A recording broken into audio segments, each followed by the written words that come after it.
Next, we've got interface obsolete support. No clue what this is. Yeah. Just got question marks there. Boring. Yeah. All this says is that interfaces can be obsoleted like other AL object types. So let's just leave it at that. All right. Moving right along to things that I just don't know anything about. January not only brings a new year, but it brings the promise of features to come in Business Central. That's right. The 2021 Release Wave 1 feature updates have been released, and man, oh man, are there some good ones. So, clear your schedule, turn the volume up, grab yourself a drink, and get comfortable because we're going through each and every feature. And then, right after that, the fun keeps going because we're going to tell you how you can download for free a pretty nifty little app for Business Central called Smart Comments. So here we go. Over 200,000 businesses running this. On the fat part. Or fat, what did I say, flat? Sorry. If any of the operations that you're doing require the use of an outside processor or subcontract vendor, that is not supported with Assembly. Don't be afraid to talk to your partner. Today, we're drinking Arrogant Bastard Ale. I want to know why Jim picked this beer over the other one. Because I really think it resembled, my personality more than anything else. Level 3, Knuckles has been dispatched. He's on his way. I think one of the benefits and detriments all at the same time is the visibility that it gave us into our actual data. Welcome to another edition of A Shot of Business Central and a Beer. Ken and Michael here for A Shot of Business Central and a Beer podcast, and it is a good day, to say the less. How about you, Ken? How you feeling over there? Feeling great. We Doing have great? a beautiful agenda, beautiful show on tap today. Jam-packed. Yes. Going to be a lot of good information, a lot of good... Looking forward to it. Yeah. But one of the things to start us off with that I'm pretty excited about is Ken has brought in this beautiful beer called Orval, maybe? Orval, yep. Orval. A Trappist ale. It is a Trappist ale. I am very excited to try this beer. I don't get really too excited for beers. Well, certain beers I do, but not for other Wow, types. look at that head. Yeah, look at that. It's a three-finger head, they call that. It's nice. This beer is rated pretty high, too. So, yeah, it's supposed to be very carbonated. It looks like it, right? Ooh, you can smell the fruit. Tell me what you smell. This has a unique smell to it. Wow. When you take that first whiff of it, it's different than other beers that we've had. It is really carbonated, though. Yes. Really carbonated. And that head won't die. Wow. What are you smelling there? I smell smell something very fruit. specific. Specific? Yeah, a type of fruit. Orange? I smell apple. You smell apple? Apple? It smells good. I'm not going to lie. It smells really good. Yeah. This is going to be a really good beer. Yep. So this is, I guess, there's only 6 official Belgian Trappist beers made from 6 different monasteries. You've got some of the details on that. Yeah. So from what I found on TotalWine.com is Orval was brewed unfiltered by Catholic monks at a monastery that was founded in the 1100s in the pastoral Belgium countryside. Catholic monks is what kind of took me by surprise. I only saw that on TotalWine.com. I tried to look up to make sure it was Catholic monks on their website. I didn't see it's the word Catholic specifically. But the first batch was brewed in 1931, and it has a 94 score on Beer Advocate. The number 1 rated Belgian ale. Yes. Of all of them. I was under the impression that it was the number 1 rated beer on Beer Advocate, so I was very excited to try it. Super excited. And then Ken corrected me. It's hard to get a taste though because like you said, the head is so much there. Oh yeah, tons of carbonation. Oh, a lot of carbonation. got like a malty. Yeah. Right? I don't know. Yep. I think that's because I'm getting a lot of the. That smell, the though, foam, is what is the most striking to me. Like, we're used to, like, other ales and things, and where you get kind of like that grapefruity, citrusy kind of smell. This, to me, is more like an apple kind of.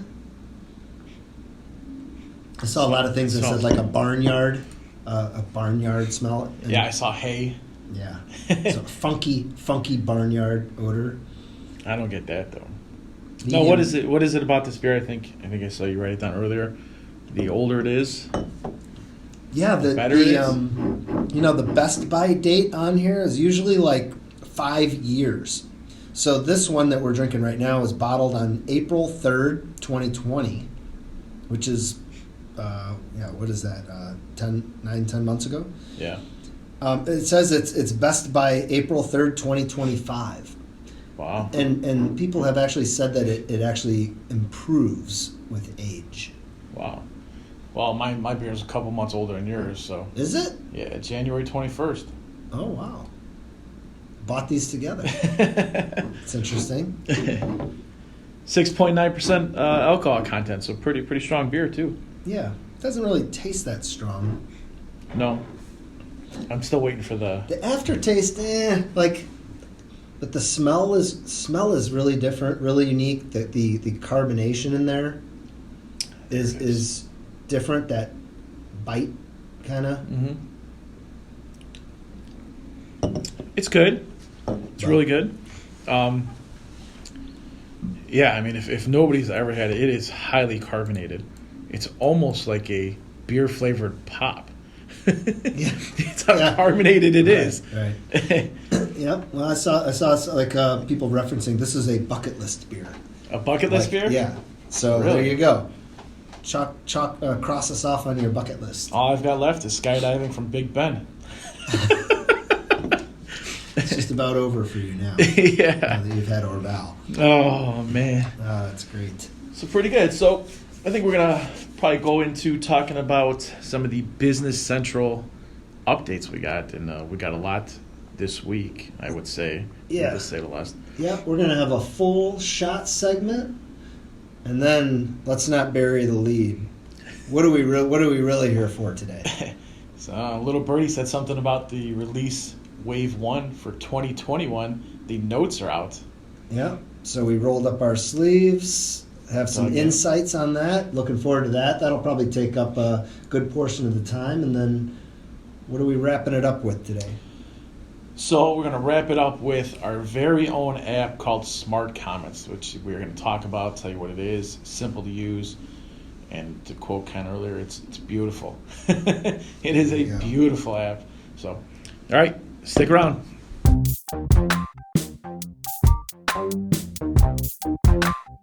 Back for the shot of Business Central, and we mentioned it earlier, but we've really let the cat out of the bag, so to speak. Today is the big day where we get to talk about the 2021 Release Wave 1 notes that Microsoft has nicely put out there for us. We're going to dissect all the Business Central information, the features, the functionality, and tell you what we think.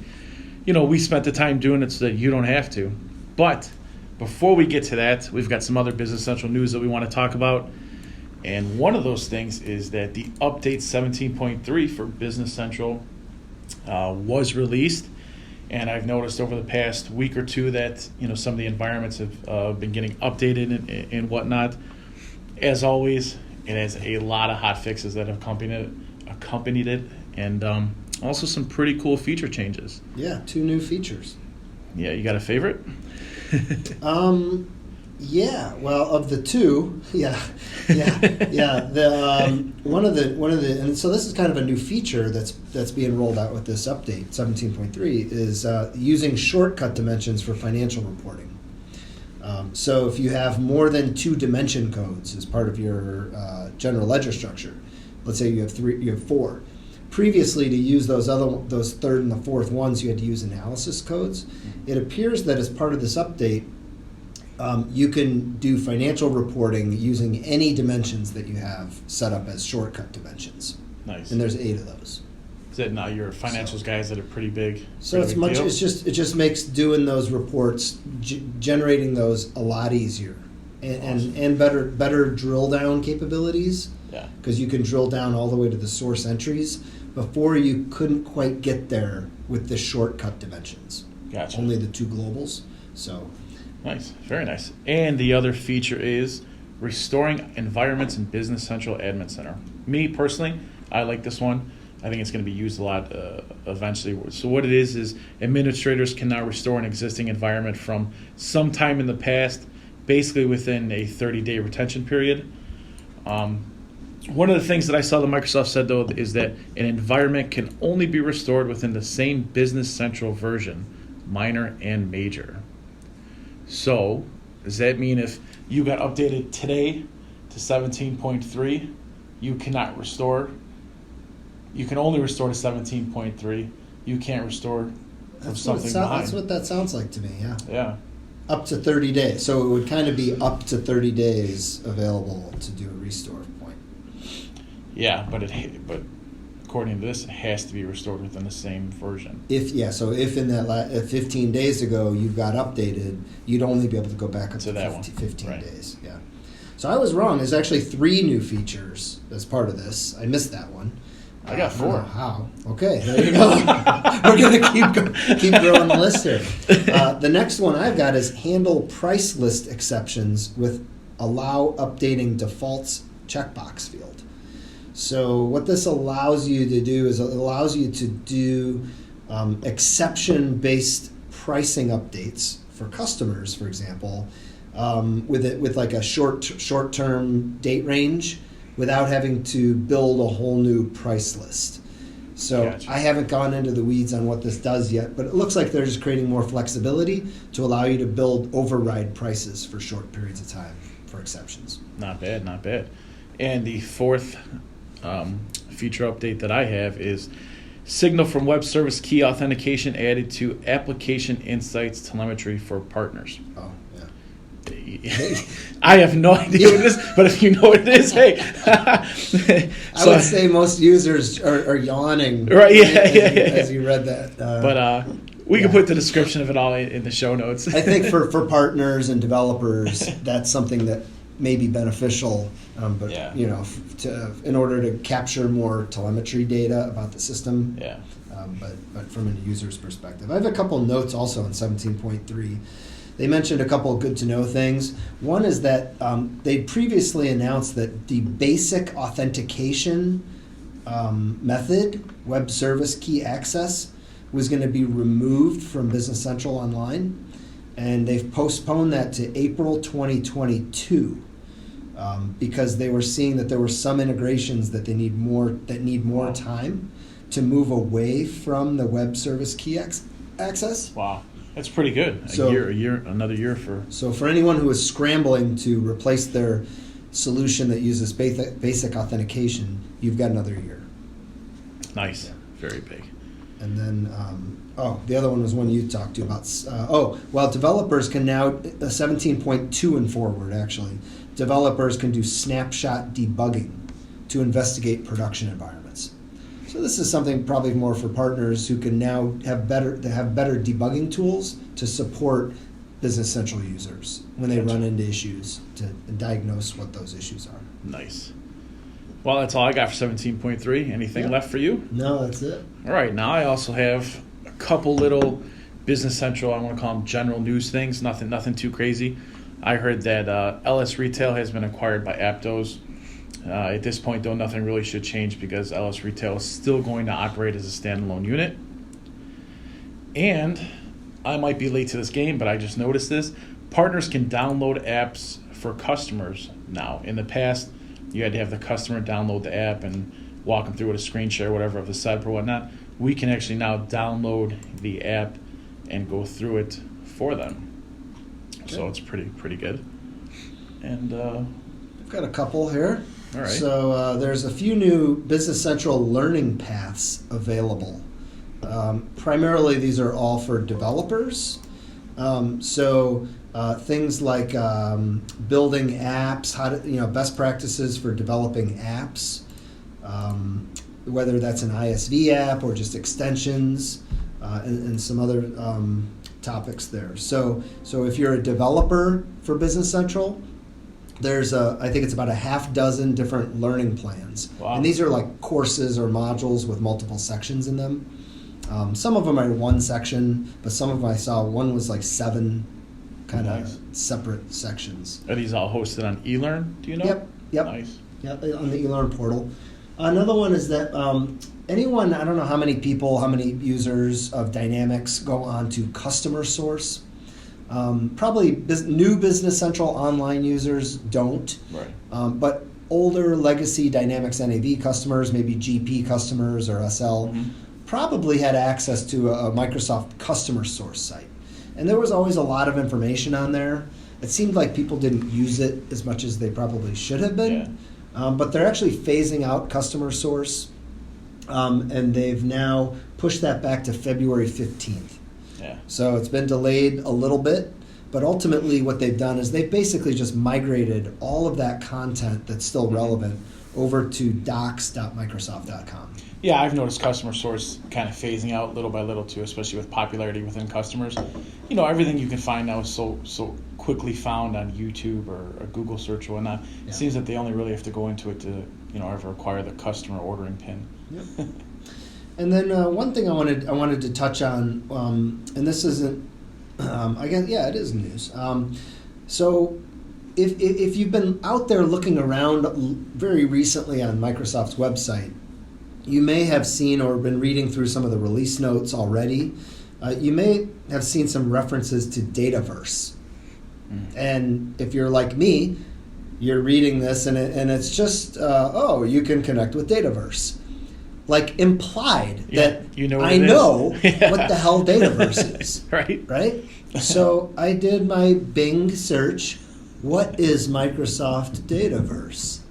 And it came back, basically, they have renamed the Common Data Service, which is kind of the backbone underlying database structure hosted on Microsoft's cloud that kind of connects all the different Dynamics apps together.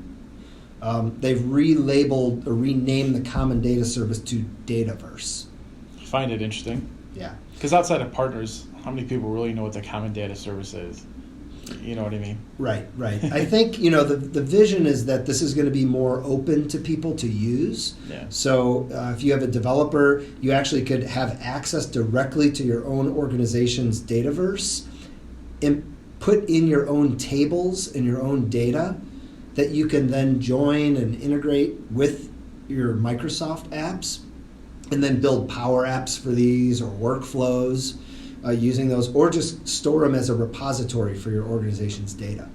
So there's a lot. It's like kind of like blows your mind when you think of all the things different that you could do with it, right? Scenarios you could do with it. But and they've also renamed some of the Common Data Service terminology.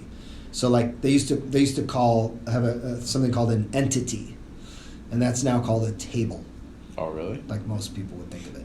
A field is now called a column. A record is now called a row. An option set is now called choices. Really? So they're kind of trying to standardize and simplify the terminology that's used as part of it too. So, so that's out there. Yeah. Very nice. Yeah. Anything else? I have a few partner-specific news tidbits. So we know a lot partners. We encourage and hope that partners benefit from this as well as end users, or definitely. ISVs. So partner specific topics. So Microsoft has released an announcement that there's going to be new partner certifications for Business Central in 2021. So there is a cloud business applications SMB option that's available if you are a small and mid-market cloud mid-market solutions partner. It's kind of like a specialty that you can obtain that's specific to Business Central. And there's like a scoring system that Microsoft comes up with that has to do with how much different experience you have with that. But these are all geared towards helping you attain those competencies? Correct, yes. Gotcha. Yeah. And then there's another, these are our competencies, effectively, yeah. So then there's another one, it's called Small and Mid-Sized Business Management Advanced Specialization. And then a third one for Low-Code Application Development Advanced Specialization. So the last two, these advanced specializations, it looks like are designed to be in conjunction with a ERP gold certification. Okay. So if you have like a gold certification for ERP, these are like additional advanced specializations that you can get. Gotcha. For those. So there's information and out on Microsoft's website about this and what the qualifications are. So they're trying to help the for that. partner kind of distinguish themselves from Correct. other people, Right. and which kind of might lead into one of your other topics. Yeah. So so a good example of that would be if I'm an end user, I'm looking for a Business Central partner. I believe you're going to be able to go out there and search on a filtered list of service providers for Business Central, maybe that have attained the small and mid-sized business management credential competency. Now, do you know if you can search for direct partners or indirect partners? I don't know that, but thank you for the excellent segue. So the last little bit, two more tidbits of news is that. So, and again, I don't know how much this affects end users, but when Microsoft came out with the whole cloud solution provider model several years ago, they came up with two types of cloud partners: direct partners and indirect partners. Right. The idea was that if you were a larger partner, you would be a direct partner, and that gives you there's a fee, of course, for that, and you have to you have to manage billing and licenses and all that stuff, and provide those tools for people. Yeah. Or if you were smaller, or maybe Microsoft was a smaller part of your business, you could be set up as an indirect partner, and then you do your business through a direct partner. Right. Well, up until now, partners have been able to choose either option. I want to be a direct. I want to be a direct partner. I'll do that. Now, what they're saying is you need to meet a minimum cloud revenue threshold in order to remain a direct partner. So, and again, that basically just means you as a partner have a direct line of communication with Microsoft in terms of billing and support. Right. Indirects do not necessarily have that. So they're trying to add a little bit of value to what an indirect or direct partner is, especially since, like you said, in the past you can basically just choose whatever you want. Right. So what was the point, really? You know what I mean? Yeah, I think in a nutshell, Microsoft saying we want to be dealing with a fewer number of larger direct CSP partners, and then have created this path for other partners to go this indirect route. Right. I don't really believe it's going to impact end users or Microsoft customers that much. No, not too But much. it's from a partner. If you are a partner and you are a direct CSP partner, check those revenue thresholds to make sure that you aren't going to need to transition over to be an indirect partner if you're a revenue. And that's happening this year sometime, That's this year, upon your renewal, I believe. Yeah. Wow. And then the last little tidbit here is that so if you're running Dynamics GP, SL, NAV, or AX, or operations, right? And you're active on the enhancement plan, they announced that you now can get a full investment license transfer credit for your software to move to any of those other products. So if you're running, hypothetically, you're running SL, and you want to move to Business Central on-premise, you're going to get a full license credit for the value of your SL software to move over to Business Central on-premise. It's pretty good. Yeah. Very Same enticing. thing. Or you're running GP and you want to move to finance and operations, you get full credit for the value of your GP software for that. Just only for on-premise? I believe so. Yes. Yeah. Gotcha. And I think, of course, we want people to be moving to Business Central, but actually, it's from any solution to the other solutions. Yeah, but why not go with the most popular The ERP software out there? right? Yeah, of course. Yeah. Go with the best. Absolutely. Yeah. All So right. that's I think we hammered through all my announcements, all my partner-related stuff there. So let's roll up our sleeves here and then get into the Jump into the 2021. All right, all right. Can't wait.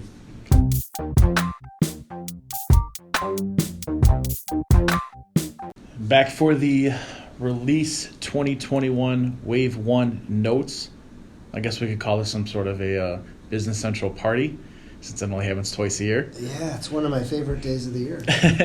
We got about 40 different things we want to talk about. Some interesting, some fun, some boring. But, nonetheless, we got to bring in the information because that's what we do. You be the judge. Yes. We're not going to, what's boring, one man's trash is another man's treasure. Exactly. So we're going to kick it off with starting with the administration area. The first one on what's new is you can reassign an environment from one Azure Active Directory organization to another by using Microsoft support. It's kind of self-explanatory, but, for example, if you have company ABC and you get bought out by another company and it changes to company XYZ, right. You weren't really able to change the URL and certain things about it for the name. What kind of struck me about this is that they had this in the past where you could use Microsoft and they would migrate from one to another. Yeah. I'm not so sure that this is migrating as it is linking. They use the term linking. Yeah. So it might be a little bit different. Yeah, and sometimes too, I think sometimes organizations just set up their Business Central environment incorrectly, and so you go, oh, well, we didn't realize we should have hooked this up through our Active Directory. Yeah. So let's do that now, and you can kind of just switch it and transfer Right. it. So pretty big improvement. Next up, we got improve the reliability of the database export operation for larger databases with more companies. I haven't particularly seen this where you're exporting a large database and it times out on you, but I know the frustration of doing anything with software or computers when something times out as you're waiting for it, and then it just stops. So hopefully, if it's an issue for some, it gets corrected. Yeah, it's kind of a buzzkill too. Yeah, and this is really relevant for people who are using the Business Central database backup feature that they just came out with a few releases ago. Like that creates the backpack backup format. When you had a huge database, I guess there were issues. So they're working on those issues and they're going to be resolved. And that's what we'd like to hear. Yeah. Next up for an administration feature, we've got improvements for the delegated administrators. Me personally, I know that in the past we're not allowed to really go in and change like the user experience for a customer or whatnot. So hopefully that's one of the things that gets changed here. And there's another. You can also it's going to change something with the setup and manage of the job queues. Yep. Yeah. So this is marked as one of my favorites on the list today, and so a lot of times one of the areas that we often have to help users with is setting up and managing what's called the job queues. Job queue is how we automate tasks to be scheduled on a recurring basis. And as a partner, our ability to do those things was limited because of how we are accessing the customer's environment. So they've actually added more authority and access for us to do certain things on the customer's behalf. Nice. Ultimately, it just means that you can get better support and help from your partners. Right. Right. It's a little bit easier for the partner too then. Right. All right. Now we're moving into the application enhancements. Always the most popular. Yeah, you're especially in that mine, so you're going to hear a lot from Ken during this part. First one we got is new is the changes in synchronization between contact and customer. Ken, describe what it is, and I'll tell you my thought. Yeah, so it's kind of like, this is one of like, it kind of in the weeds. When you set up a customer, you set up a primary contact. And then there was functionality in there that would kind of keep those addresses and information in sync. Right. And that may not always be something you want to do, right? So what this does is it kind of changes that relationship between the customer and the contacts. And it changes the presentation on the customer card too. So you can kind of see that the customer has an address and information, and then you assign a primary contact. Gotcha. To the customer. So in my notes, I have thoughts. Is this good that this no longer syncs, though? I mean, is that a good thing? Overall, yeah. I think so. So just because someone's phone number changes on a contact, that doesn't necessarily mean you want it to update on the synchronized record all the time. Okay, So, gotcha. I think it is. It's something like, why is it automatically updating that over here when I update it over there? Okay. So I think so. All right, next up we've got the automatic creation of lot and serial number information cards. To me, it's a good thing. It basically just adds an option on the item tracking code to where you can turn it on or off. Yeah. If I had to guess, and I could go confirm this, but I haven't had time. This is a feature request through the Business Central Ideas site that came up. So if that's the case, thank you, users. And if not, thank you, Microsoft. This is a dream come true for me. Really? Maybe a little hyperbole there. Was this something found in that? It is. This is a huge issue. So take a company that does lot tracking, right? And they do metals. So when they receive in a coil of steel, for example, you have a lot number for that coil, but you probably also have some other information about it. Maybe some chemical properties of it, the heat number, some other information. Okay. The lot information card, which is what this refers to, or it could be a serialized item, that's where you can add that type of information, store comments, add other fields. And up until now, the system did not, when you received in a lot of an item, it didn't automatically build those lot information records. So you couldn't track this other information. Now you check the box and say, yes, I want the system to automatically create a lot information record for me, card for me. It'll track it all. And now it builds that, so now I can go into there and track this other information. Wow. And it's so for those companies that do lot tracking or serial tracking, almost always they have some other related information that they want to store with those lot or serial numbers. So this is again on my favorites list here. Nice, very nice. All right, next up we got assisted setup helps move the task of adjusting item costs to the background. My notes say that in the past, Microsoft suggested using job queue entries to move the tasks to run in the background to help increase the performance of Business Central.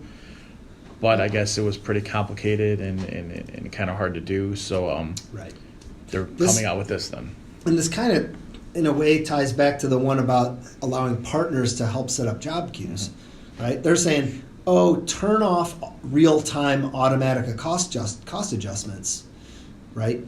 And go do it in the job queue. Yeah. Well, users didn't know how to go do that. Right. So what they've added is when you turn it off or uncheck those fields, set the field to never or uncheck the automatic cost posting, it launches a little wizard that walks the user through a couple clicks on setting up that job queue to run the adjust cost process on a nightly basis, for example. And this is all geared towards performance, right? Correct. Yeah, because every time you post a transaction that has to do with inventory, you can decide through the inventory setup, do you want the system every time you post something to run through the cost adjustment routine to make sure your costs are up to date and accurate? Or do you want to skip that step and maybe just only do it once a night? Because you really don't need it up to date throughout every day. Gotcha. Right. So yeah, it would boost the performance and speed up your posting process. Because it's not running yet. Yeah. All right. Next up, more control over settings for default dimensions.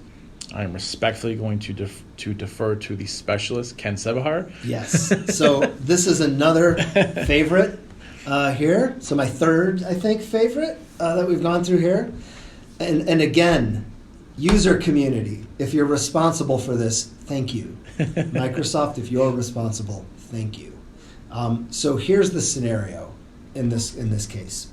So what you've been able to do up until now is define that a specific dimension code is required whenever you post a transaction, let's say to a certain GL account. Mm-hmm. But you really couldn't limit the user to which values could be selected. You just say that you can't, for example, let's say you have a GL account called warehouse supplies.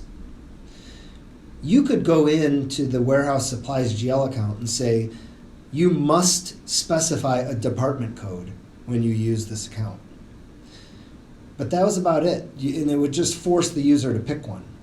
Now, what you can do is you can say, yes, a department code is required when posting to the warehouse supplies account, but you can only use certain departments. Gotcha. For example, you can't pick the sales and marketing department because that doesn't make sense. The sales and marketing doesn't have warehouse supplies. So you could go in and say only the warehouse and production departments are valid department codes for the warehouse supplies account. That's pretty cool. This is something, again, that people have been clamoring for years. So now we have this control in place where we can actually restrict and make sure, really eliminating errors and people accidentally picking the wrong departments. I'm kind of surprised that that's not part of functionality that has already been. As are most people when they hear that that's not. Right. Pretty crazy. Yep. All right, next up, define lot sizes for various stages of production. I basically took this as it's now easier to define, the lot sizes on multiple pages. Yep. So you can say not only on your routing lines, but routing versions or the planning worksheet or production order routing itself. So on a per production order basis, you could say this is my lot size. So the batch size, if you will, of how many we want to be we're going to produce here. All right. So moving right along to simplified bank statement file import. I would imagine this one might make a lot of people that handle the finances pretty happy. So you can now import CSV or .txt bank statement files, and then so what you can do is then map the columns to the fields in Business Central. Am I understanding it right? Yep. So at least in North America, there's no global standard for how a bank delivers an electronic file with transaction activity in it, right? For bank recs. This allows users to go in and actually do that mapping based on these file formats by themselves. So, do you think there should be a global standard?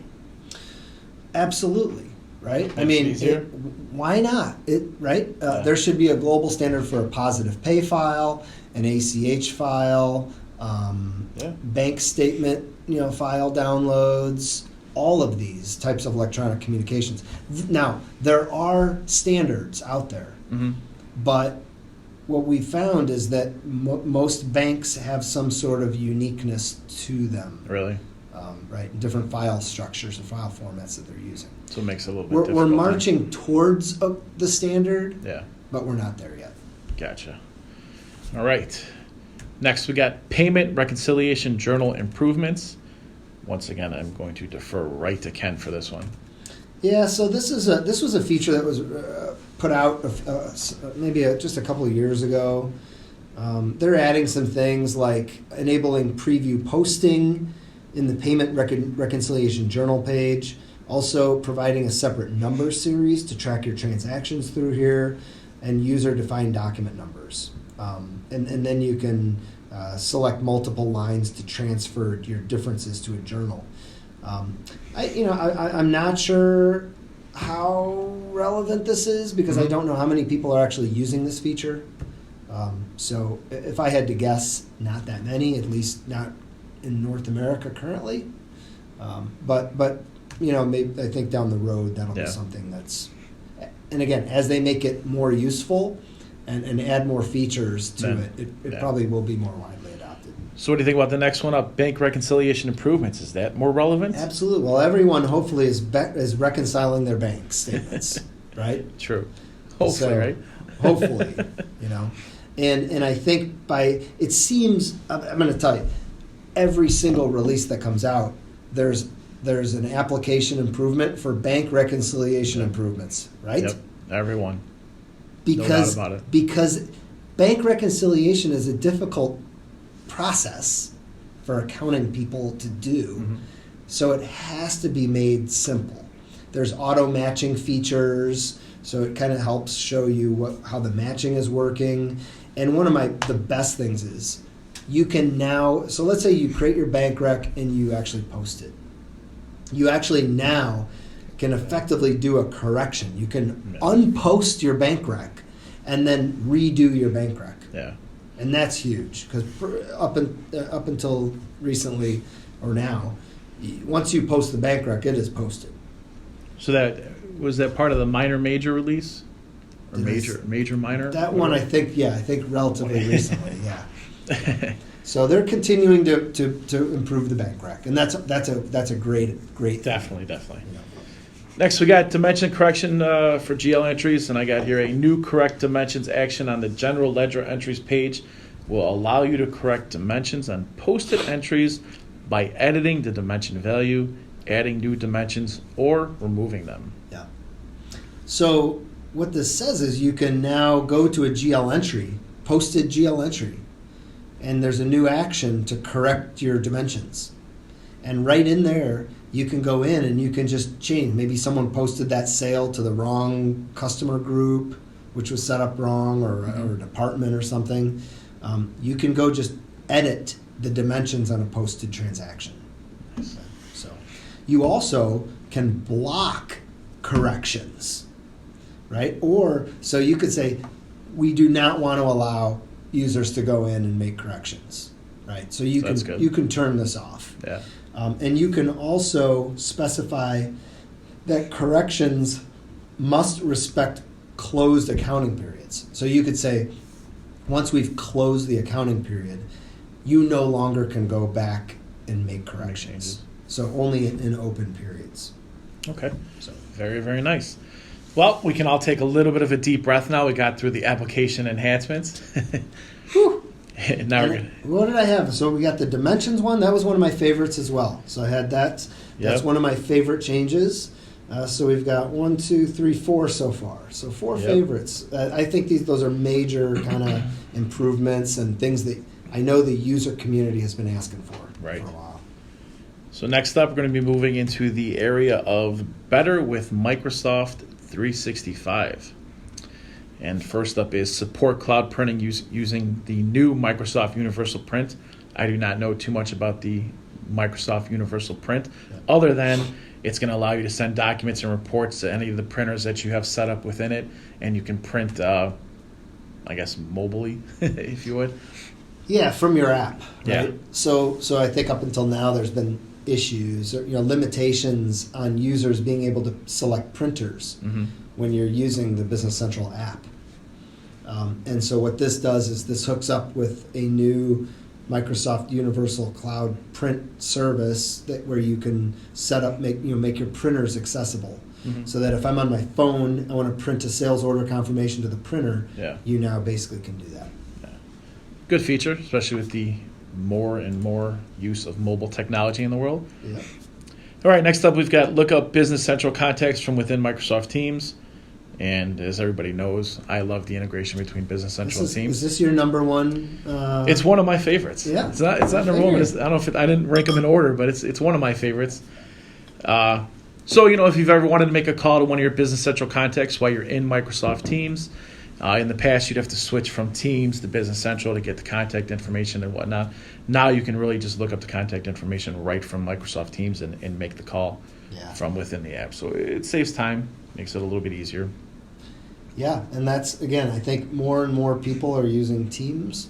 I was just having a conversation yesterday. We were talking about communication methods and use of cell phones. And I said, I'm going to be honest with you. Most of my time is not on my cell phone, even if I'm working remotely.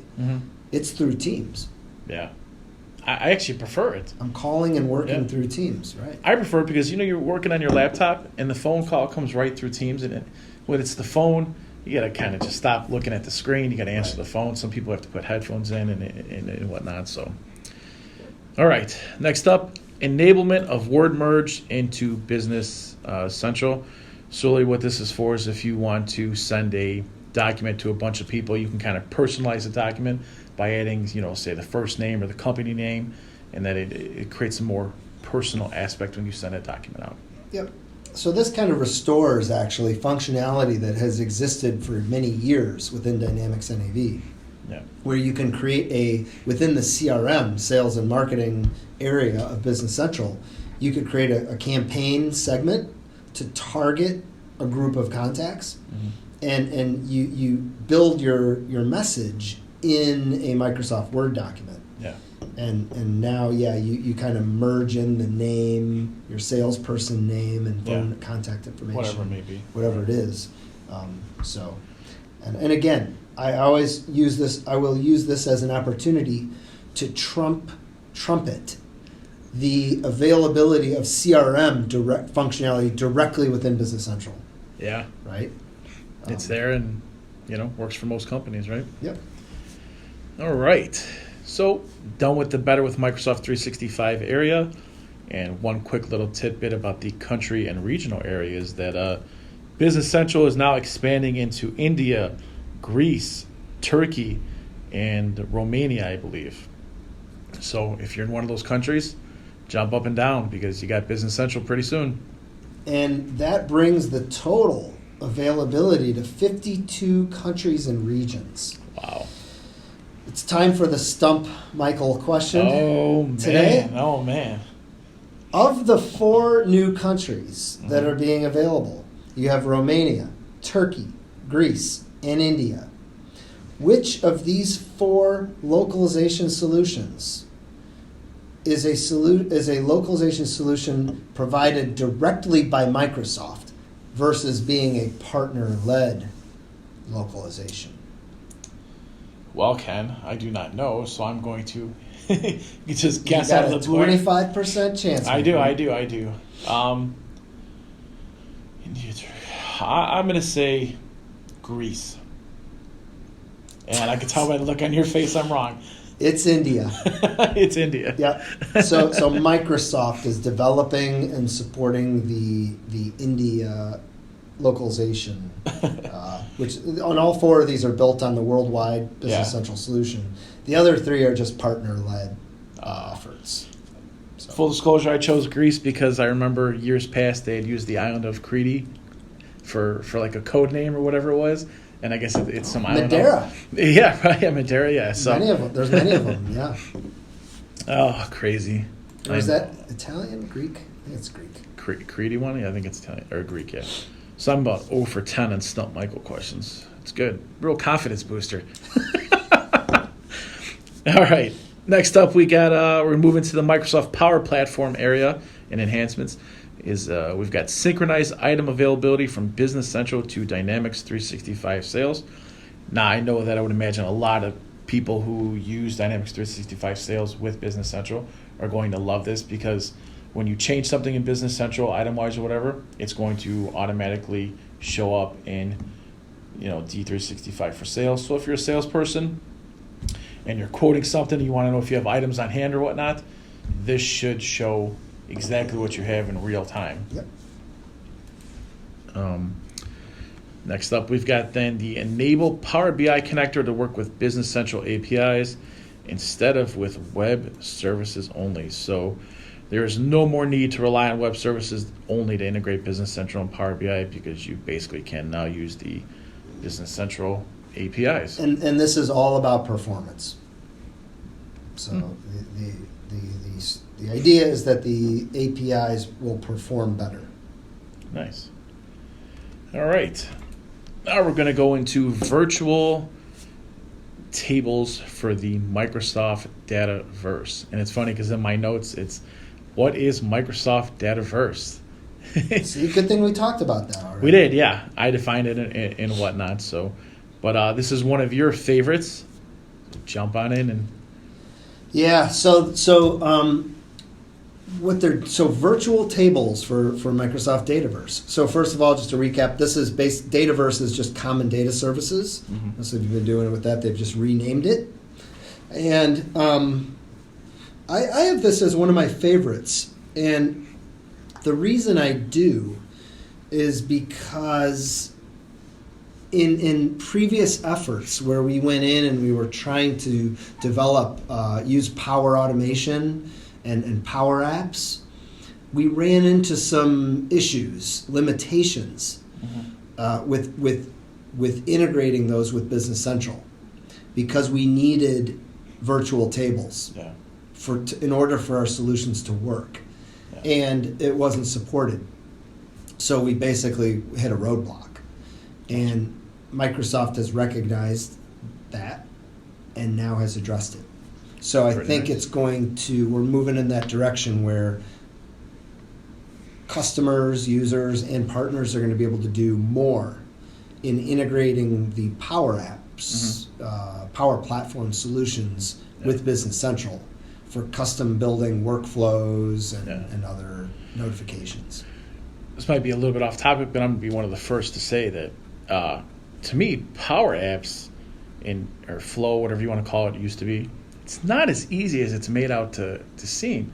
You know, you get in there and you create whatever, but there's a lot of connectivity issues and whatnot. Maybe it's my lack of knowledge for it, but even with simple things, I have issues sometimes with it. Well, right. So yeah, and I think, you know, it's easy to go out to YouTube and watch a video that shows someone creating a customer list page on a Power App, right? Right. But how about entering a sales order? Right. Or doing a physical inventory count with lot numbers tracking. Right. It quickly, the level of complexity quickly skyrockets when you get to a multi-table situation or a situation where you have to use a temporary table or virtual table to store data that you can then work with and get to a result. So, it's not always the easiest. They call these solutions low-code solutions, right? Not no-code. Right. They can't go there. But in theory, with low-code meaning that some of the heavy lifting background stuff is done automatically for you. But your business logic, it's still kind of like you need that developer mindset to understand how to write a query.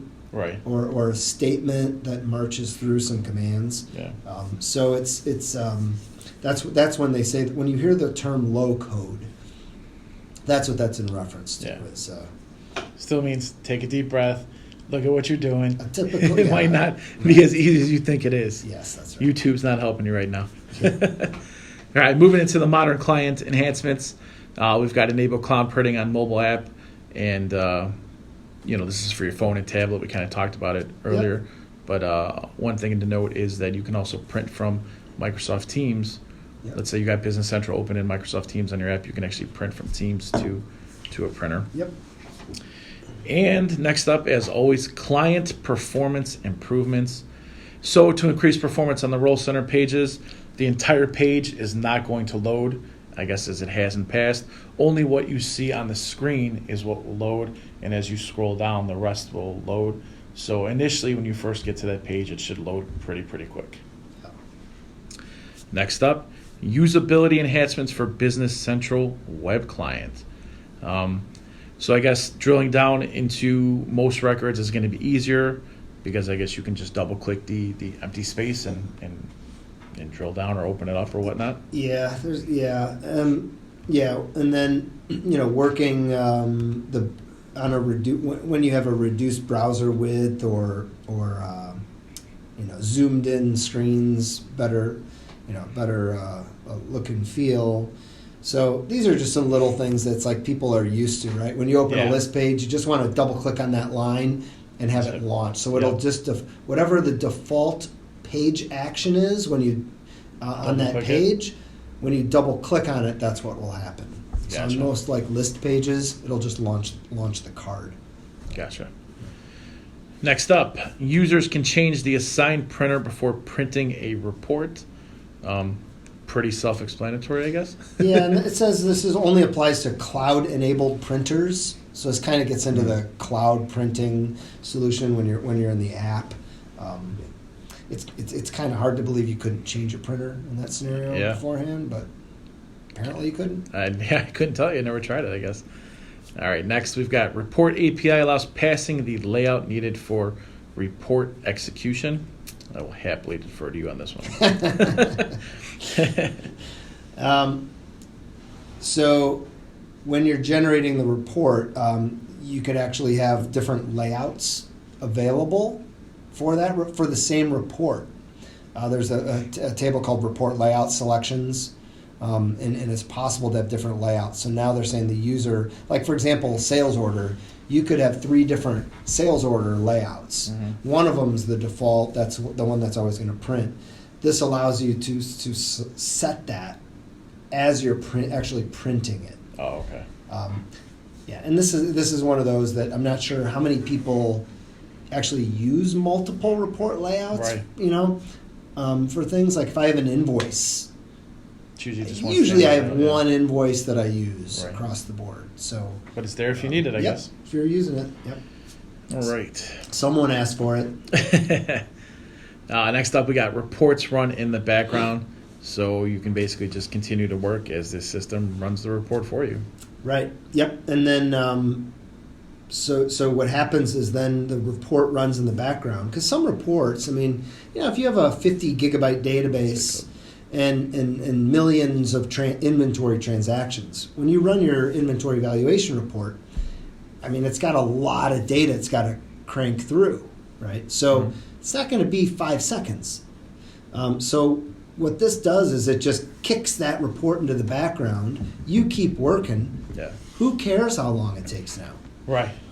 What happens now, you'll get a notification that says your report is ready, and then it's sitting on your roll center in the reports inbox. Nice. Yeah. Very nice. All right. And that's one of my favorites. It is one of your favorites. I missed it. Yeah. Why? Because think about someone who's in the accounting department, for Yeah. example, and they're at month end, and they have to run a bunch of reports, reconcile AP, AR, inventory, blah blah blah, right? Run all these Tie it reports. If you're sitting there waiting for those reports to generate, you're just sitting there, right? Can't do anything else. Waiting. I mean, I guess you could have another session open, but Yeah. this just makes it easier, and you're significantly more efficient Definitely. by doing this. Yeah. So next up, we've got return record link instead of name when using lookups. I took this just to be as, find what you're looking for easier because it's going to return more options, I guess. It actually has, it has to do with that find as you type feature. Okay. And how the code is handling that to identify those records, making sure that the correct record is identified. Because it's possible you could be searching and you've got multiple records that have the same name, for example, or description, but a different number. Okay. So I think that there were some funky results happening because it was not identifying the correct record. So Okay. I think this is just one of those, let's just classify this under the boring category. All right. Next up, I see we've got one of Ken's favorites, and that is the report extensibility.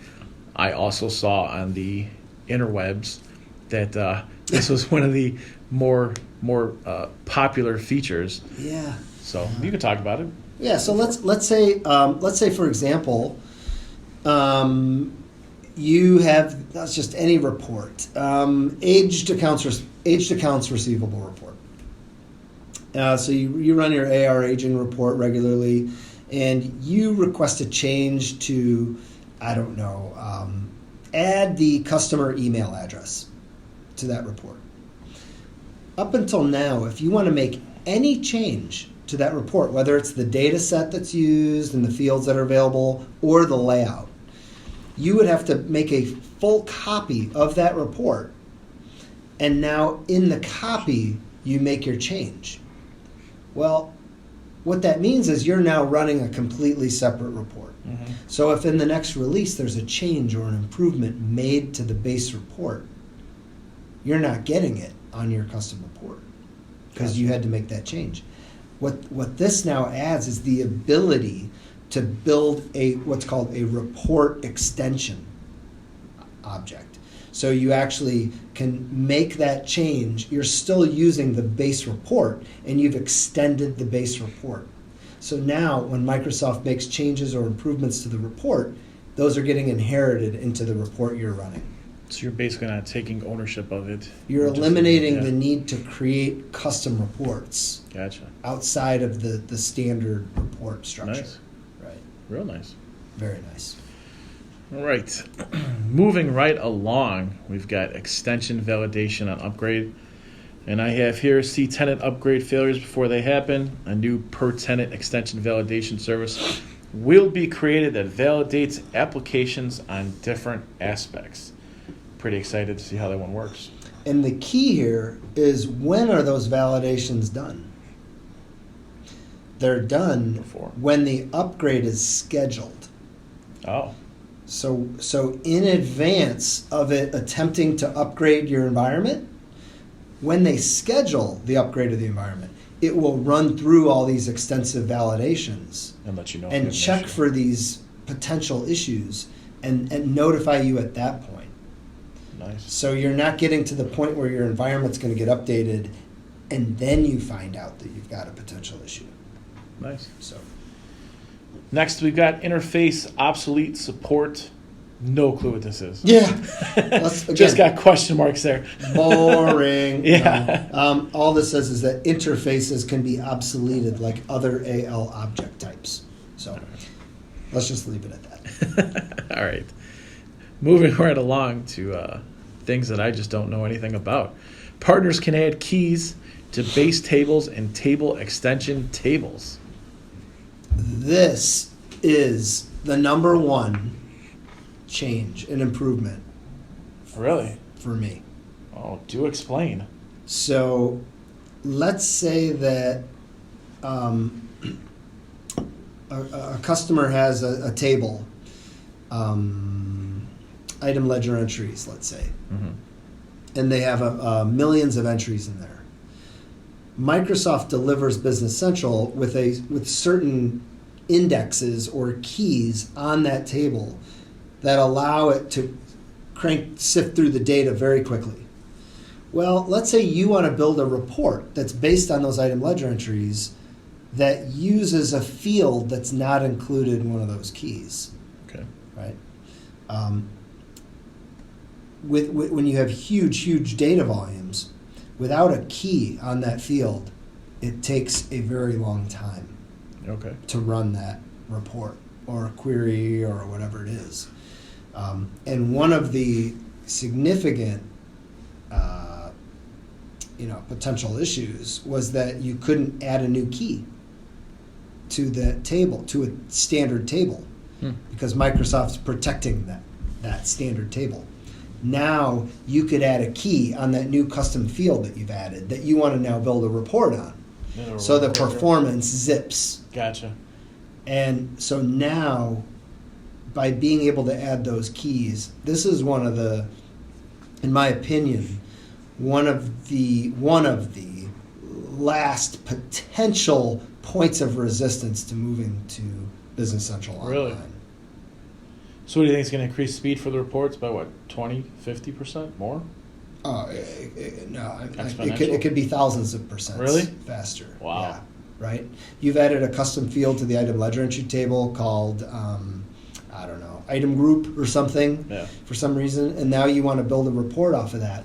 If you had to go through 5 million ledger entries to grab that data and sort it and group it by your custom field, it has to continuously go through all these records. By having an index or key on it, it has pre-organized the data in the database in a way that it can Just quickly gotcha. pull the data right off of there. Nice, Yeah. nice. So that is You heard it first. That's your number one. That's my number one. Right. All right. So now we're going to move into the onboarding enhancements. And the first one is improve the experience of getting started with Power BI. So basically to simplify users and their use of Power BI, getting started with Power BI is now going to run as a wizard and take you through all the necessary steps to set up and integrate Power BI. I think there was already a wizard. I think they've improved it and simplified it. This also includes added guidance for those customers who are running Business Central on-premise. There's added guidance about Azure Active Directory registration. because you have to. That's one of the caveats. If you're running Business Central on premise, to use Power BI with it, you have to have Azure Active Directory authentication set up. I think that's where the value really is in letting people know that. All right.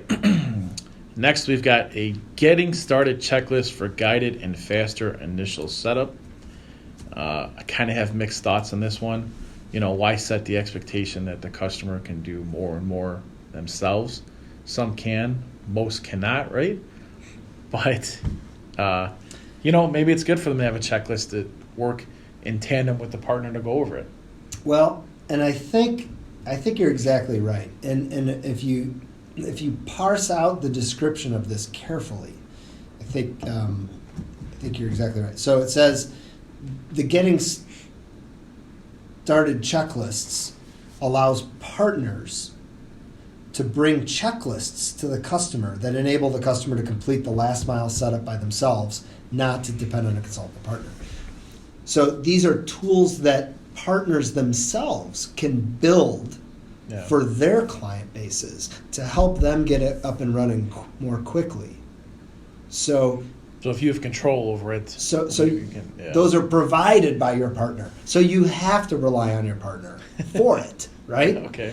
Now it's a tool that your partner can provide to you that will ultimately need you to use less consulting services. But you have to be engaged with your partner, right? In the first place, right? To get that getting started checklist from them that they may have developed, and also, but I do completely agree. I think that it's a little dangerous to imply that you can get completely up and running and live without the assistance of a partner. Yeah, and I mean, we all know this. The way Microsoft seems to market Business Central is it's relatively easy to use. You can set it up yourself. That seems to be the perception from a lot of people that we kind of talk to, right? Which is kind of bad to have the perception. You know what I mean? Yeah. But so hopefully this isn't adding to it. Yeah, and is it possible to get started up and running on your own? Of course. Yeah. And no one's going to dispute that. However, the majority of people are not going to be able to get the system up and running with it configured and set up with their business processes defined in a way that allows them to operate efficiently without someone who understands and has experience with doing it. Exactly. Even if you're tech savvy or have tech savvy people at your company, you don't have the experience of the actual software. So, all right. Next, we've got in-app contextual help improvements. Once again, could be bad or could be good. Anything that helps, I guess, the customer learn and whatever is a good thing. Yep. But, so I'm picturing these. There wasn't very much information on these, but visual aids that can be authored by partners who want to put those in apps. But visual aids to help call out new features and how to get started using them. I'm guessing these are like notifications and messages that are going to pop up on the ribbon that kind of prod people to check some new features out. Yeah. All right. Last but definitely not least is improved company setup experience. I didn't think it was too difficult before. I guess if you're just creating the company, so I'm interested to see how much more simple it can be. Right. Not many details here. No, not at all. But yeah, to your point, there is a kind of initial company setup wizard that you can put into place. My own personal opinion, it was a great start. I'm looking forward to this because I think that could have been expanded so much more. There's so much more potential for walking through that. Oh, so you're saying add more things to the wizard? Yeah, like what about setting up your payment terms, your shipment methods, your shipping agents? Right? Make sure your users are all set up in there. I mean, there's a laundry list of potential topics and paths you could guide the users down when they're setting up the system to make sure it's all set up right. Nice. Well, there you have it, everybody. The 2021 Release Wave 1 features overview presented by the specialist Ken Sebahar and the not so specialist, come Michael on. Intravartolo. Come on, you're being modest. Yeah.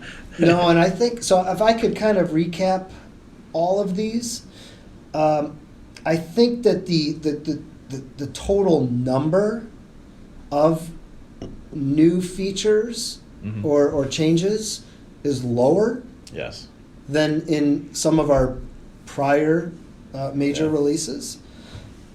But in terms of features and functionality that's being delivered, it's at least, especially in the application area, Yeah. some of these new features and things, again, the little things that users of Dynamics Business Central have been asking for years Right.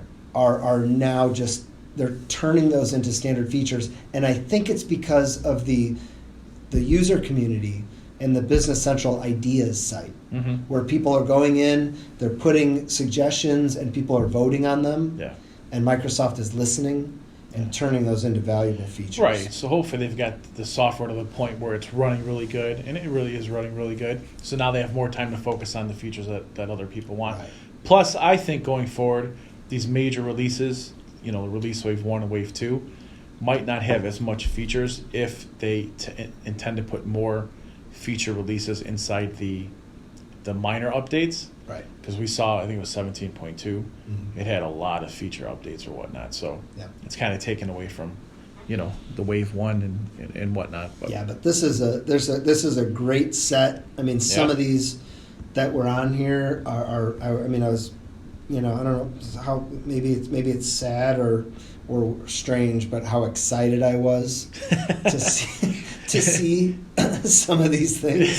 Whenever anybody Like, says how dimensions, lame am I? you Like, light up though. What a nerd, Like, No. Oh, a lot You of got the information ear-to-ear cards. smile, yeah. Bring it on. But when you do this every day, and I know that It's the we've little got, things that excite you. you've got hundreds or thousands or hundreds of users that who every day are using these things, and that these are things that they're going to benefit from. Yeah. That's exciting. Definitely. Well, all right, everybody. Next up, we're going to dive into Solution Systems' own Smart Comments app.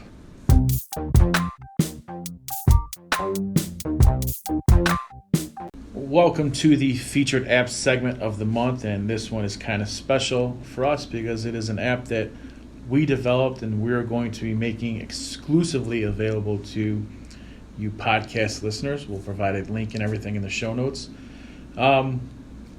What it is we're calling it Smart Comments, and it really extends the standard customer comments, vendor comments, and I guess you could even add comments to item comments. The functionality to allow for selected sort of comment records to be displayed as smart notifications to the user during creating documents or whatnot. Some of the key benefits: you can improve customer service by notifying the customer service team on key information related to customers' ordering preferences. You can increase sales by advising customer service on optional order quantities, shopping options, or add-on services often chosen by the customer. You can even reduce freight costs by alerting the purchasing team to a minimum free freight requirements or other preferred shipping options. And I have to tell you, it's extremely easy to use, extremely easy to set up, and I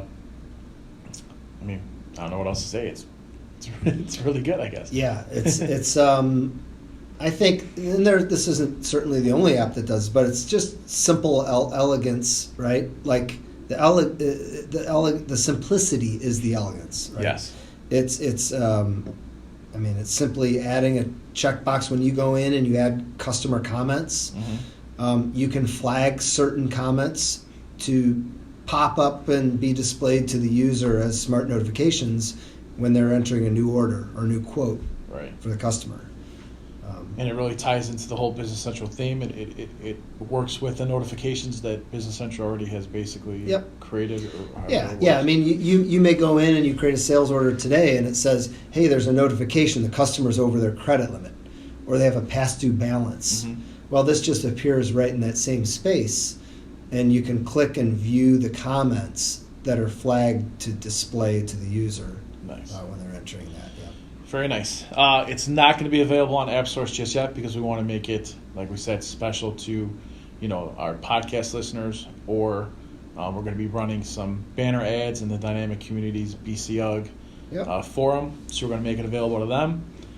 And so what you do is you just click it, give us your information in the web page, I guess, or so to speak, and we're going to email you the downloadable app. Yeah. You want to call it? And app file. App file, yeah, and then install it, and it should work easy. Yeah. So kind of just to follow the best practices of app installation, right? We would suggest you create a sandbox, or maybe you already have a sandbox environment available.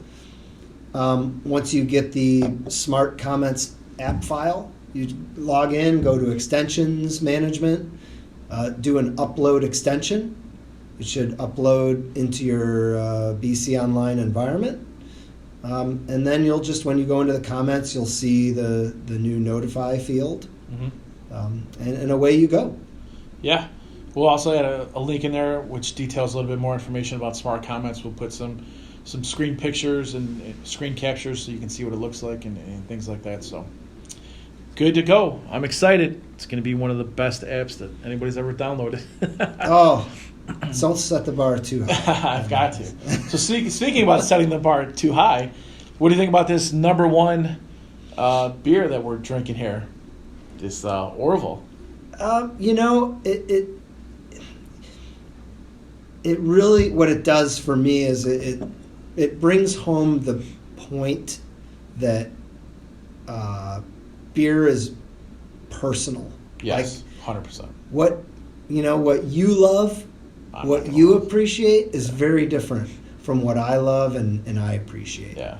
I think some of the we've had a couple like Pilsners and Belgian beers recently.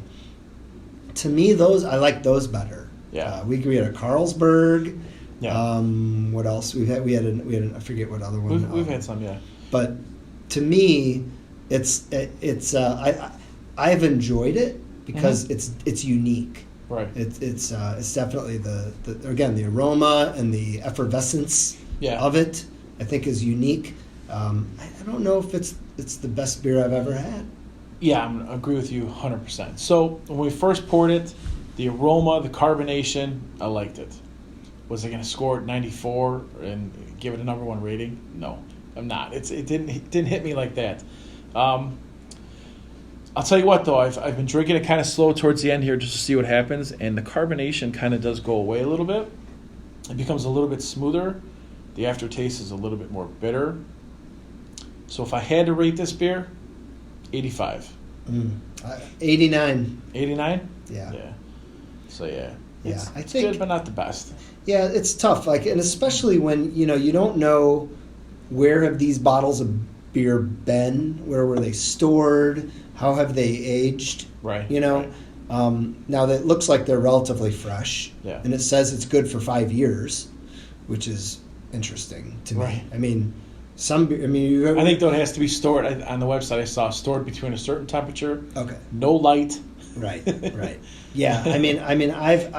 I've opened a beer that's been sitting in the fridge for maybe a year or more, and you can tell. Really noticeable taste difference.